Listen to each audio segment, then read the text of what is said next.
Singarayakonda collectorate వద్ద ఉద్రిక్తత చోటు చేసుకుంది. శ్రీ చైతన్య స్కూల్ విద్యార్థి మృతిపై తల్లిదండ్రులు ఆందోళనకు దిగారు.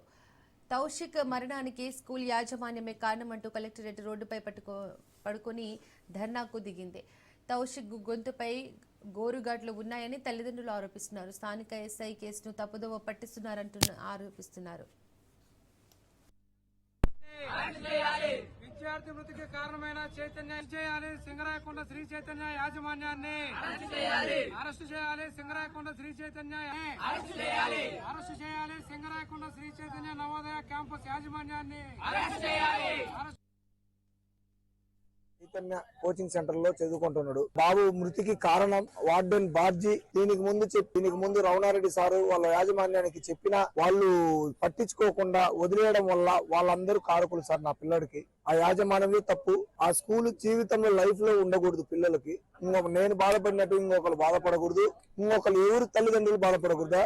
ఈ సంఘటన పవన్ కళ్యాణ్ గారికి, సీఎం గారికి, ఎడ్యుకేషన్ మినిస్టర్ గారికి, కలెక్టర్ గారికి, ఒంగోలు ఎస్పీ గారికి తెలియజేసి ఇమీడియట్లీగా మాకు పరిష్కారం చేయాల్సిందిగా కోరుచున్నాము. మేము అది పరిష్కారం అయ్యేదాకా మేము ఒంగోలులోనే ధర్నా చేసుకుంటాం. లేకపోతే సింగరాయకొండ స్కూల్లో నా పిల్లోడికి న్యాయం జరిగేదాకా, ఆ చట్ట ప్రకారమైన న్యాయం జరిగేదాకా నేను ఇక్కడి నుంచి పోను సార్. నా పిల్లని తీసుకుని పోను. అది సార్. మా బాబు పేరు ఎస్డి తౌషిక్. 2 సంవత్సరాల నుంచి సింగరాయకొండ నవోదయ కోచింగ్ సెంటర్ లో చదువుతా ఉన్నాడు. రోజు ఫోన్ చేస్తాడు. అలాగే నిన్న కూడా చేశాడు. రాణారెడ్డి వాళ్ళ కొడుకు బుజ్జి సార్ ఫోన్ చేశాడు నాకు. ఫోన్ చేసి, మేడం మీ బాబు బాత్రూమ్ లో టవల్ చుట్టుకొని కింద పడిపోయి ఉన్నాడు మేడం, తొందరగా రాండి మేడం అన్నాడు.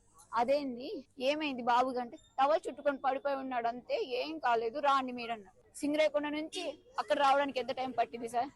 మేము వాళ్ళకంటే ముందు వచ్చి ఉన్నాము. వాళ్ళేమో మేము వచ్చిన 6 గంటకు వచ్చారు. బాబు అప్పుడే చచ్చిపోయి ఉన్నాడు సార్. బాబును అక్కడ పడేసి ఆ బాబుజీ, చైతన్య, బుజ్జి పత అసలు కనిపించలేదు. ఇంకా బాబుకి ఏమైంది ఏందని కూడా అడగలేదు, చూడలేదు, వెళ్ళిపోయారు. అప్పటికి వాళ్ళు చెప్పారు షాక్ ట్రీట్మెంట్ ఇచ్చి బాబు చచ్చిపోయారు అనేసరికి మేము ఏడ్చుకుంటూ అది ఇది చేసి హాస్టల్ దగ్గరకు వస్తే తెలిసింది కదా అని హాస్టల్ దగ్గరకు వస్తే సార్ ఒక్కరు లేరు సార్. పిల్లలు 400 పిల్లలు ఉంటే ఒక్క బాబు లేడు. వాళ్ళు ఏదైనా చేస్తేనే కదా అలా దాక్కునేది. వాళ్ళు ఏం చేయకపోతే మాతో పాటు రావచ్చు కదా, మీ బాబుకి ఏం కాదు అది ఇది అని చెప్పి మాతో పాటు రావచ్చు కదా. ఏం రాలేదు, కనిపించలేదు. ఇప్పటికి కూడా కనిపించలేదు. కేసు పెట్టాం. సింగరాయకొండ ఎస్ఐ మహేంద్ర కేసు పెడితే, కేసు తీసుకోండి అని రాత్రి నుంచి చెప్తుంటే ఇప్పటికి కూడా కేసు తీసుకోలేదు. మా బాబునైతే న్యాయం జరగాలి. బాబుజీ ఫోన్ తీసుకొని మాట్లాడారు కదా, అందుకోసం అతనికి కోపం. మా బాబుకి ఫోన్ ఇవ్వడు. ఆ ఫోన్ తీసుకొని నాతో మాట్లాడాడని కొట్టుంటాడు. ఆ కొట్టడంలో కింద పడిపోయి ఉంటాడు. వాడికి భయం వేసి తాడుతో బాగా గట్టిగా నెయిల్స్ మొత్తం గోర్లు ఉన్నాయి బాగా ఒత్తేసి బాత్రూమ్ లో తీసుకెళ్లి ఆ ట్యాబ్ కి ఊరేసుకున్నారన్నారు. ట్యాబ్ కి ఎవరైనా ఊరేసుకుంటారు, అది టవల్ తో వేసుకున్నారన్నారు.